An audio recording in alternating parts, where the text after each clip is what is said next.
JDU के नए प्रदेश अध्यक्ष खीरू महतो ने कहा कि पार्टी संगठन को मजबूत करने के लिए गांव-गांव का दौरा करेंगे, ग्रामीणों की समस्याओं से अवगत होंगे और जाहिद के मुद्दे पर जनता के साथ सड़कों पर आंदोलन करेंगे।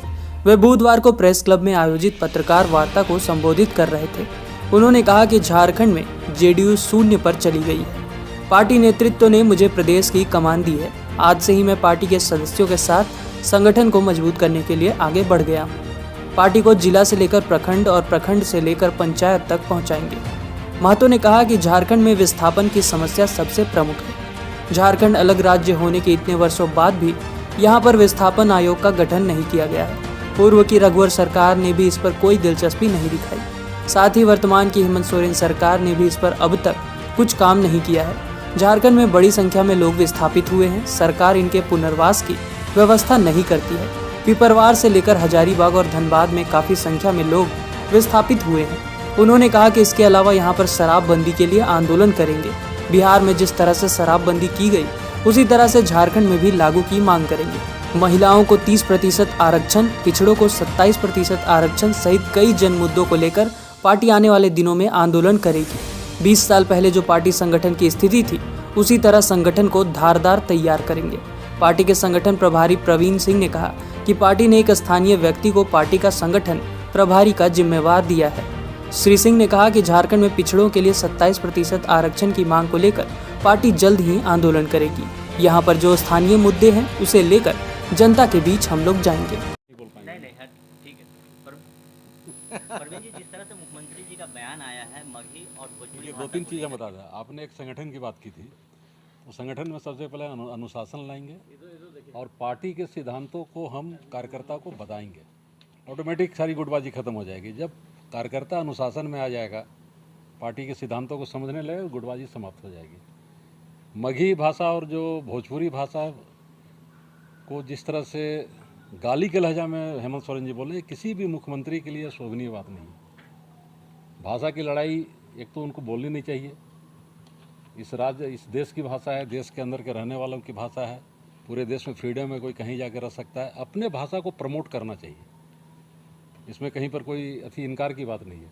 लेकिन मुख्यमंत्री जी को पता होना चाहिए कि 70% पलामू के लोग भोजपुरी भाषा बोलते हैं, 80% साहेबगंज के लोग भोजपुरी भाषा बोलते हैं, चतरा में 70% के आसपास मगही बोलते हैं, हजारीबाग में भी मगही बोलते हैं। फिर जब एकीकृत बिहार था तो चाहे आबादी 50 लाख की हो, 55 लाख की हो, वो जो बिहार से लोग यहाँ पर आके बसे हैं वो भोजपुरी मगही सभी भाषा को बोलते हैं। शादियाँ भी यहाँ बिहार और झारखंड में होती है। तो इस तरह से किसी भाषा को टारगेट करना और इस भाषा से गाली दे के हमारी महिलाओं के साथ बलात्कार होता है, इतनी गंदी भाषा कम से कम मुख्यमंत्री जी को नहीं बोलना चाहिए था। जहाँ तक नियोजन नीति की बात है, तो नियोजन नीति जिस दिन स्थानीयता को ठीक से परिभाषित करके अगर नियोजन नीति लागू किया जाएगा उस दिन सारा नीति ठीक रहेगा। लेकिन पहले तो कन्फ्यूजन है यहाँ पर कि स्थानीय कौन, एक बहुत बड़ा सवाल है। तो अभी तक इसी में कंसेप्ट क्लियर नहीं है, तो क्या बोला जाए सरकार के विषय में।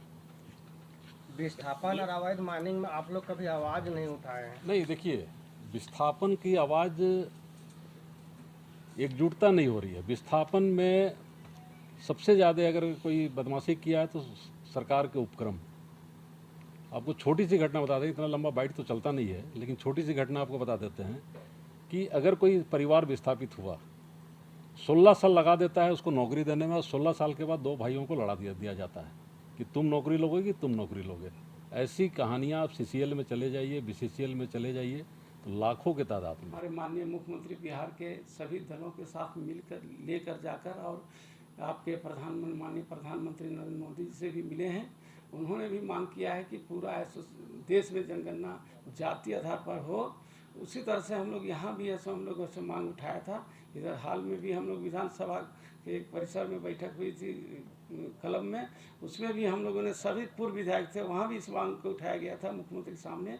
लेकिन मुख्यमंत्री भी ने कहा है कि हम लोग ऐसे पूरा जाएंगे और जाकर बात करेंगे, जातीय जनगणना होना चाहिए। सब लोग इसके पक्षधर में, कोई इसके विरोध में नहीं है। हम लोग पुरजोर आवाज़ उठा रहे हैं जनता दल यूनाइटेड की तरफ से कि ऐसे जातीय जनगणना होना चाहिए, जिससे स्पष्ट हो जाएगा किसको क्या अधिकार और हक मिल सके। उसी के आधार पर सबको ऐसा डेवलपमेंट भी होगा, विकास भी होगा। आपको जो दायित्व दिया गया है संगठन को कैसे एक सूत्र में बांधिएगा, क्योंकि जिस तरह से पिछले हाल के दिनों में जो है क्या कि पार्टी बिखर गई थी, तो इस पूरे संगठन को फिर से खड़ा करना आपको एक बड़ी जिम्मेवारी दी गई है।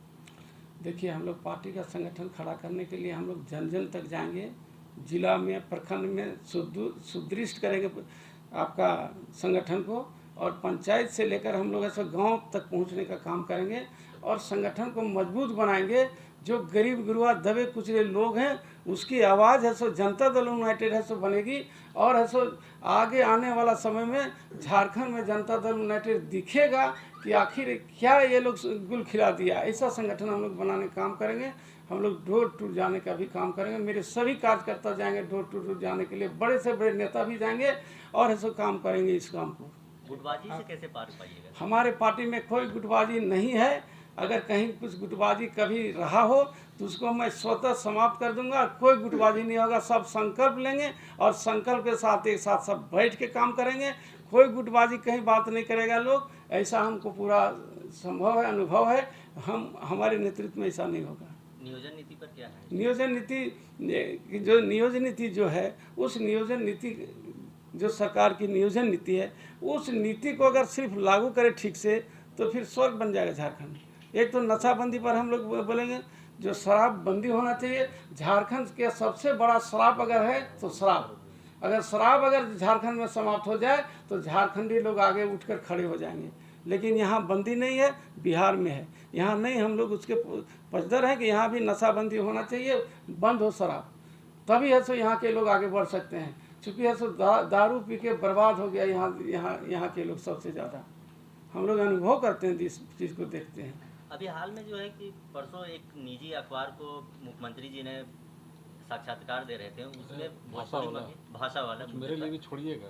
अच्छा, आप ही अच्छा चलिए। अच्छा, हिंदी को जो विलोपित कर दिया है जेपीसी में, उस पर क्या बोलेंगे? कौन? परवीन भैया बोलेंगे हिंदी भाषा पर, हिंदी इधर भाषा पे। अच्छा चलिए, बोलिए आप। परवीन भैया से ले लेंगे।